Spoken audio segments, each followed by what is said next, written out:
Meus amigos, 7 de outubro se tornou uma data marcante deste século. Há exatamente um ano, um ataque inesperado à Terra Prometida acendeu um pavio de um barril de pólvora já armado no Oriente Médio. E o Estado de Israel, em um cenário de tensão extrema, optou por tomar decisões ousadas e arriscadas. Desde então, os eventos só se intensificaram. Milhões de pessoas enfrentaram uma nova diáspora no deserto, enquanto os responsáveis por arquitetar tais atos parecem estar perdendo o controle de suas ações. E não estou me referindo apenas aos inimigos de Israel, mas também das escolhas do próprio Benjamin Netanyahu, ataques a alvos estratégicos de proxies do Irã e a invasão no sul do Líbano abriram portas para uma situação apocalíptica nas terras sagradas, com ataques aéreos quase que diários realizados pelos Houthis e Hezbollah, e com mísseis do IRGC atingindo o coração de Israel recentemente. E assim paira no ar a seguinte pergunta: de como será a resolução de todo esse conflito?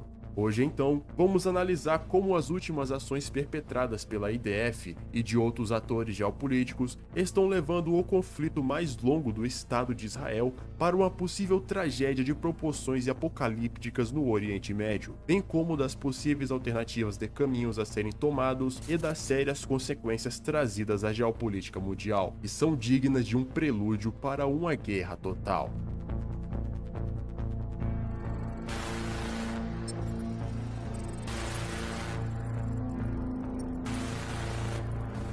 Nas últimas semanas de setembro de 2024, o exército israelense não estava fazendo um grande esforço para esconder as reais intenções no norte da Terra Prometida. Com um verdadeiro espetáculo de movimentações estratégicas de suas brigadas e seus equipamentos sofisticados, as Forças de Defesa de Israel, FDI ou IDF, seja lá como você queira chamar, estavam se preparando para o que poderia ser uma ação militar de grande escala no sul do Líbano, com a mensagem clara e direta vindos dos oficiais israelenses, que estavam prontos para invadir, prometendo que essa operação seria mais letal e efetiva do que as realizadas na faixa de Gaza. De fato, o que começou como uma resposta à insurgência daquelas asa deltas de AK-47 e dos subsequentes ataques internos, rapidamente se transformou em uma guerra de atrito onde Israel parecia e parece estar lutando contra um inimigo incansável e invisível. Parece que estamos lutando contra fantasmas. Foi essa a frase utilizada por soldados da IDF quando indagados sobre as contendas contra o Hamas, e reflete a frustração de combater uma resistência palestina que opera nas sombras, escondida em túneis subterrâneos e em áreas urbanas que antes eram densamente povoadas e agora estão reduzidas a entulhos. O que deveria ser uma campanha militar para eliminar as ameaças imediatas à segurança israelense se tornou um verdadeiro atoleiro para a IDF, onde o território de poucos quilômetros quadrados se transformou numa arena letal de fogo e sangue. Os Merkavah, por exemplo, se tornaram tiro ao alvo nos escombros daquela pequena terra esquecida por Deus chamada Faixa de Gaza, e cada avanço israelense foi e é respondido com uma resistência invisível, apesar da quase obliteração do Hamas e deixando um impacto devastador na população civil da Palestina. As operações israelenses se tornaram um catalisador para reações de outros atores regionais, como o Hezbollah no Líbano, os Houthis do Iêmen e o próprio Irã, que enxergaram no belicismo de Benjamin Netanyahu também uma oportunidade para enfraquecer a posição de Israel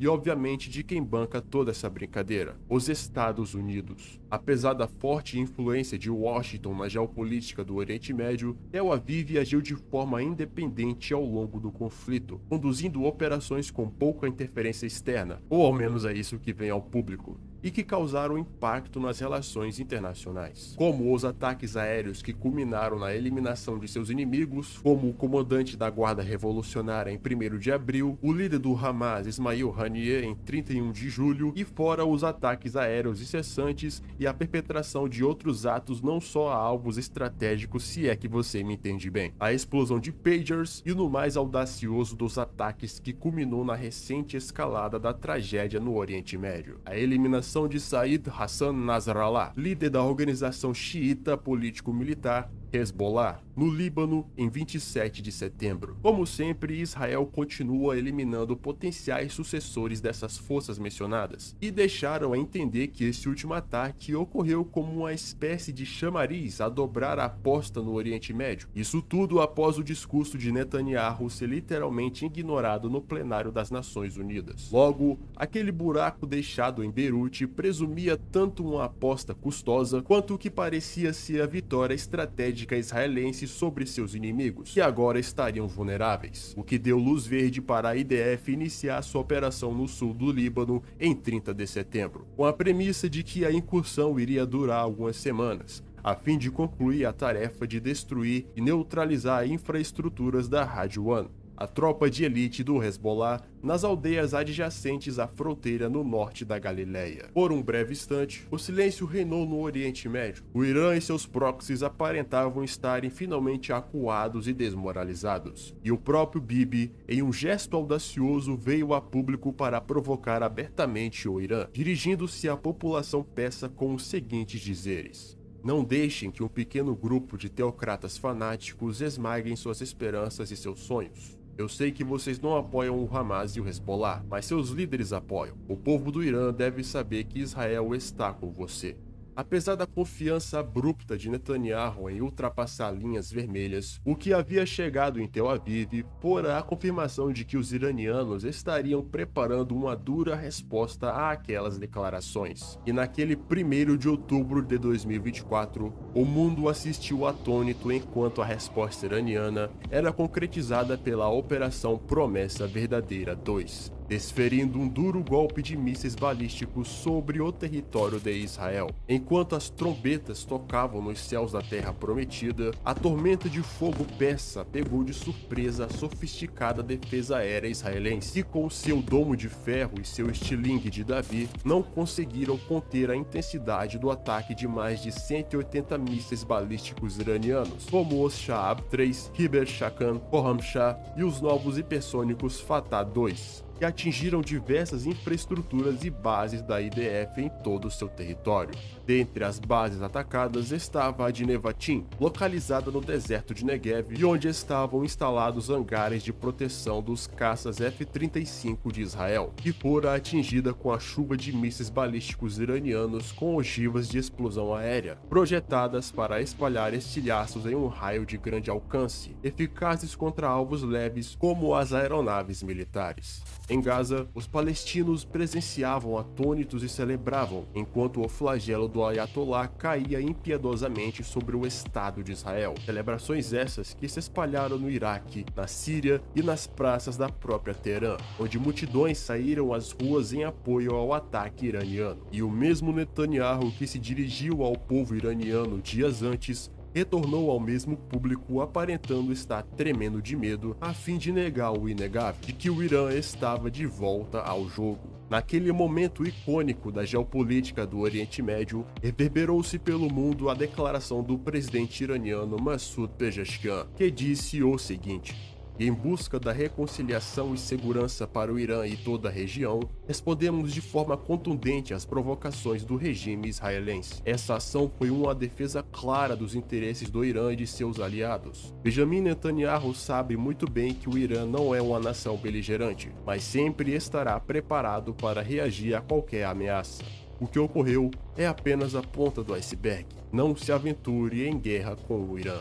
A intensidade do ataque persa, apesar de não causar danos tanto quanto poderia, evidenciou claramente que a percepção de segurança de Israel havia sido severamente comprometida, pois as mesmas flechas balísticas que passaram pelo complexo sistema antiaéreo israelense poderiam facilmente carregar uma ogiva nuclear. O próprio ex-premier de Israel, Naftali Bennett, após os acontecimentos em seu país, deixou claro na mídia que não haverá melhor momento como esse para destruir o programa nuclear do Irã. No entanto, esse seria o movimento que levaria à escalada na região do Oriente Médio, haja vista o presidente Pezeshkian ter declarado o seguinte: Se o inimigo cometeu o menor erro dentro do Irã, nós atacaremos com muito mais força. Chegamos então na incógnita que deixa o mundo da geopolítica apreensivo sobre como será a retaliação da IDF do que acontecerá depois da garantida tréplica por parte da República Teocrática do Irã. Não obstante a posição crítica que Tel Aviv se encontra, a IDF segue com suas operações recentes no sudeste do Líbano, simultaneamente enquanto faz jorrar fogo e cinzas em Beirute com o objetivo de destruir centros de comando do Hezbollah. Entretanto, há uma diferença abissal entre você operar em meio a escombros de Gaza e realizar uma operação militar contra um exército nacional, isso sem contar com a resistência do Hezbollah, em paralelo ao bombardeio de uma capital de um estado soberano, ampliando a escala do conflito e atraindo olhares atentos do restante do mundo que finge estar de mãos atadas. Mas vamos por um breve momento deixar o direito internacional de lado e voltemos o nosso foco para os motivos e possíveis planos relacionados ao sudeste libanês. Antes mesmo do ataque iraniano em 1º de outubro, o porta-voz da IDF, Daniel Hagari, apresentou ao público um relatório militar, detalhando uma série de operações secretas contra o Hezbollah no sul do Líbano desde 8 de outubro de 2023, que visavam desmantelar a infraestrutura do grupo com a destruição de túneis, arsenais, esconderijos e centros de comando, evidenciando o esforço da IDF em minar a capacidade ofensiva do Hezbollah, antes mesmo que este viesse a organizar uma grande ofensiva contra o norte de Israel.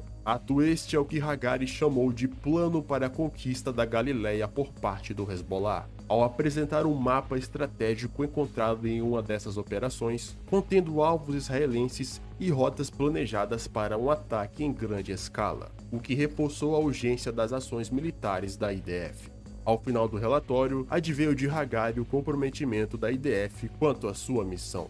Estamos comprometidos em atingir todos os nossos objetivos em Gaza. Continuamos operando para desmantelar a capacidade do Hamas e garantir que nunca mais possam realizar um ataque contra nós. E estamos operando intensamente contra o Hezbollah no Líbano para permitir que os moradores do norte de Israel voltem para casa em segurança e proteção. Essa é a nossa missão e estamos determinados a cumpri-la. Enquanto o porta-voz enfatizava que o objetivo das operações era de proteger a população no norte, também ficou claro que essas ações hão de ampliar ainda mais a tensão na região, o que indiretamente possui como consequência provável a entrada dos iranianos definitivamente na guerra. Nesse contexto, o teatro de operações no sul do Líbano e do norte da Galileia está se delineando da seguinte maneira: as forças da IDF buscam avançar de forma cautelosa, com a estratégia se concentrando em incursões rápidas e bem direcionadas para desmantelar a resistência do Hezbollah, começando pelos vilarejos próximos à fronteira com Israel. Essas operações são realizadas de assentamento em assentamento, com o objetivo de expulsar as forças do Hezbollah e de provavelmente criar uma zona de contenção, funcionando como uma barreira para proteger o norte da Galileia contra possíveis ofensivas do Hezbollah. Mobilização de grandes brigadas para essa ofensiva demonstra a seriedade da operação, com a confirmação de que forças especiais e a Brigada Golani novamente estejam na vanguarda das incursões tal como em 2006. Logo, a atual ofensiva está focada em enfraquecer o Hezbollah em seu reduto no sul, sem expandir a operação para a capital libanesa, limitando a IDF a apenas bombardeá-la por hora. Todavia, com a operação prolongada em Gaza e a constante ameaça de mísseis lançados por múltiplos atores regionais, é improvável que a IDF tenha capacidade logística para uma incursão massiva no Líbano sem enfrentar sérios problemas e sem pedir ajuda aos Estados Unidos, o que tampouco essa operação de outubro não se configura como uma invasão em larga escala do Líbano, ao contrário daquela campanha militar de 1982 que visou diretamente como alvos a capital Beirute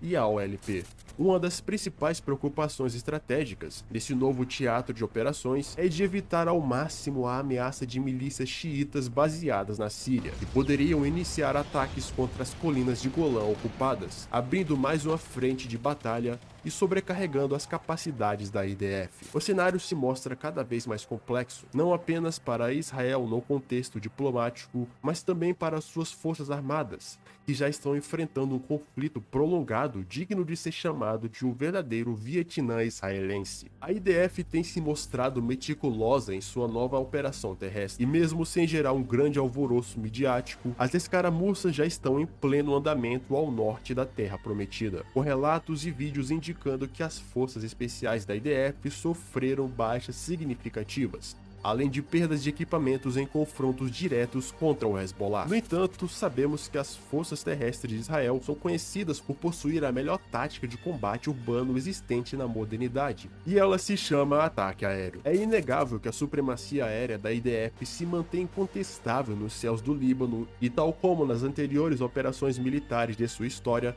ela continua com um papel decisivo no desenrolar dos impasses, que não obstante acaba gerando efeitos colaterais como perdas na população civil, o que pode desestabilizar ainda mais o Líbano internamente, que novamente se viu forçado a adentrar na hecatombe que se tornou o Oriente Médio. O descontentamento civil de 5 milhões de libaneses pode, inclusive, estar entre os objetivos de Tel Aviv, na tentativa de acelerar um colapso sociopolítico no país vizinho, ao passo que aumentam os bombardeiros em Beirute e nos entraves da faixa de fronteira. Se Gaza já havia desgastado a imagem e o próprio poderio da IDF, o Líbano representa um novo tipo de armadilha muito mais complexa, onde o adversário está bem equipado, altamente motivado e está enraizado na sociedade libanesa por várias décadas. O Hezbollah, diferente do Hamas, é uma força político-militar muito mais capacitada que conta com mais de 65 mil soldados, e também detendo um arsenal vasto de 150 mil mísseis capazes de lançar barragens de saturação sobre o território israelense e suas tropas em incursão, tal como ocorrera em 2006 e retorna a acontecer atualmente.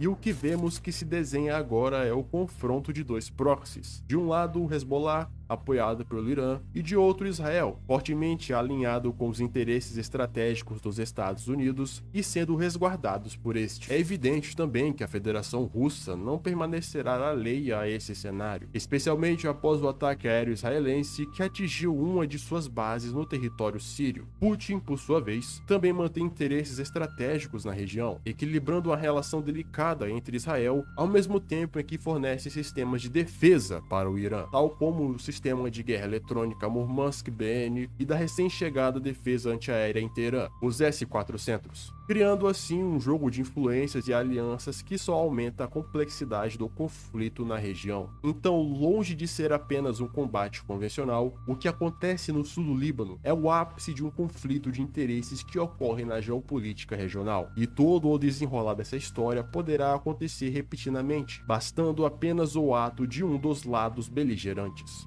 Khamenei, em seu discurso em Teherã, deixou claro que a resistência da região não se dobrará diante do Estado de Israel, mesmo com as baixas de seus líderes, e ainda reforçou que o Irã e seus aliados regionais, caso Israel concretize um ataque às infraestruturas iranianas, vão garantir que nenhuma gota de petróleo sairá do Oriente Médio, o que, em outras palavras, significaria o bloqueio ao Estreito de Hormuz. E tal ação provocaria uma crise de escassez sem precedentes, com a disparada nos preços do recurso e em um caos energético. Em contrapartida, Tel Aviv jurou que irá retalhar ao ataque de foguetes de 1º de outubro contra as infraestruturas iranianas, o que poderá ou não haver notória ajuda norte-americana nesse desdobramento, ao passo que também não irá medir forças para se utilizar da opção de sanção, caso os peças realizem uma tréplica de retalhar novamente, o que consistiria no uso não convencional de suas armas nucleares, abrindo assim a caixa de Pandora em uma escalada de proporções globais. Afinal, se eles usarem uma bomba nuclear, também vão levar outra na cabeça em seguida. Pois é, meus amigos, o Oriente Médio se encontra em uma encruzilhada apocalíptica, com cada movimento militar e diplomático ameaçando acender o pavio de um conflito que não se restringiria apenas àquela região. Vamos continuar acompanhando o desenrolar dos próximos episódios dessa complexa e perigosa trama, com a certeza de que a solução de dois estados e a resolução 194 da ONU já se tornaram algo distante de nosso imaginário. Enquanto a General Dynamics seguirá lucrando com tais guerras e a vida de pessoas inocentes, a miragem de uma paz no novo Oriente Médio se assemelha cada vez mais a uma nuvem de cogumelo atômico. Até breve.